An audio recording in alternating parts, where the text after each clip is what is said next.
Laura, let me start with you. Was the Queen our greatest ever Briton?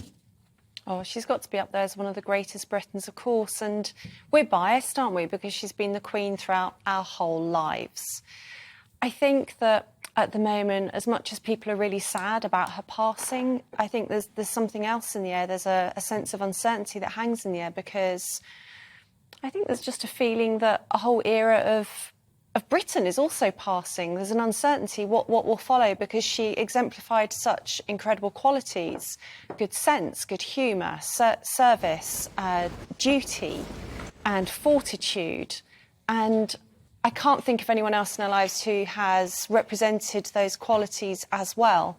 And there's a feeling of what comes next for us as a country. Certainly the way this 10 days of mourning is going is really, really encouraging. Everything's being managed in such a stately and beautiful way. I mean, my goodness me, the British are just brilliant at queuing, aren't we? I think the queue's 5 miles now, and it really says it all that people will line up for her for, I think, 14 hours to visit her lying in state. I think that says everything.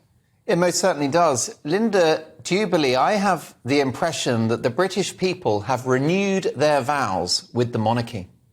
I certainly think that's true, Mark, but let me be completely unequivocal about this. I think the Queen is the greatest Briton.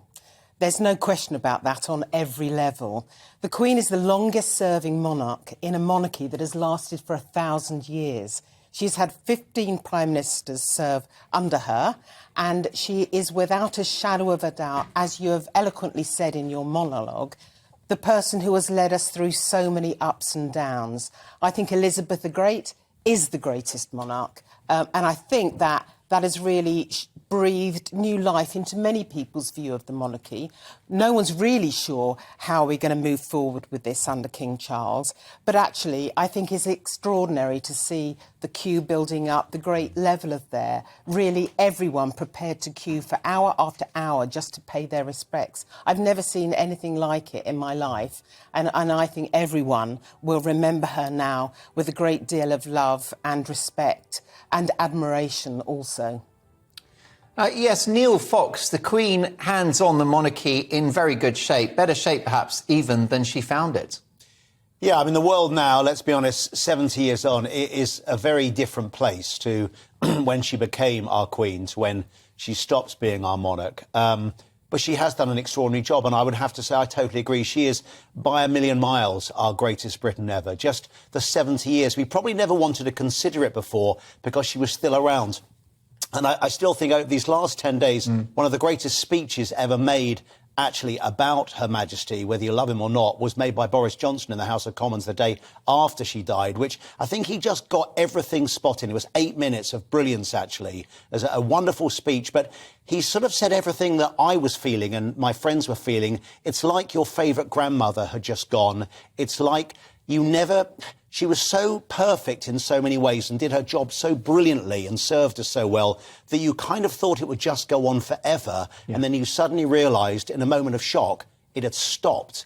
And I think this outpouring that we've seen over the last 10 days has, I think part of that, you suddenly realise there will be no one quite like her. You know, where she started to where she ends, those 70 years, the world changed so much, and she managed to somehow, with everything you said in your lovely monologue, take us through it all very gently in that strong, firm, but sort of dignified and calm way that she managed. And I think now we are thinking, I wonder what happens next. Charles has certainly learned from his mother everything about service and can see the respect that she's got, not just here, but globally, in how to manage things and what he needs to be, I think, as a monarch moving forward. But, you know, that's for next Tuesday. Until then, we've got to get through this weekend and Monday. And I think the eyes of the world will be looking on our amazing little islands with kind of awe, actually, and slight envy at how we do things. We've got it all just right. And I think the queue and everything else and the way it's been organised, it's just the best of British. It's what makes us and our little island so revered around the world in so many ways. We've just got it right. And she will be so incredibly missed. But that will be an amazing day of history. We're watching it unfold in front of our eyes. And I think Monday will be the culmination of of everything. And of course, this time we've been lucky enough to watch everything happen. We've watched the King be proclaimed. We've watched it all on TV. It's been played out so beautifully.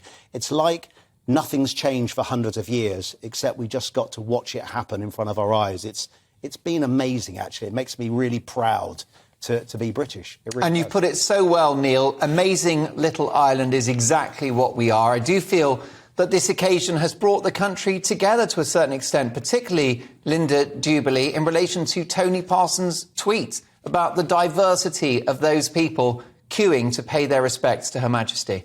That's right. I think the queue is emblematic because actually it's the great equalizer. I mean, apart from one or two exceptions that have entered the news arena over the last 24 hours. But we've seen people like David Beckham queuing. We've seen Theresa May and her husband queuing. We've seen young people, old people, all sorts of people queuing. And I think it tells its own story. And the story is that respect and the respect we have of the Queen has kind of made us all equal.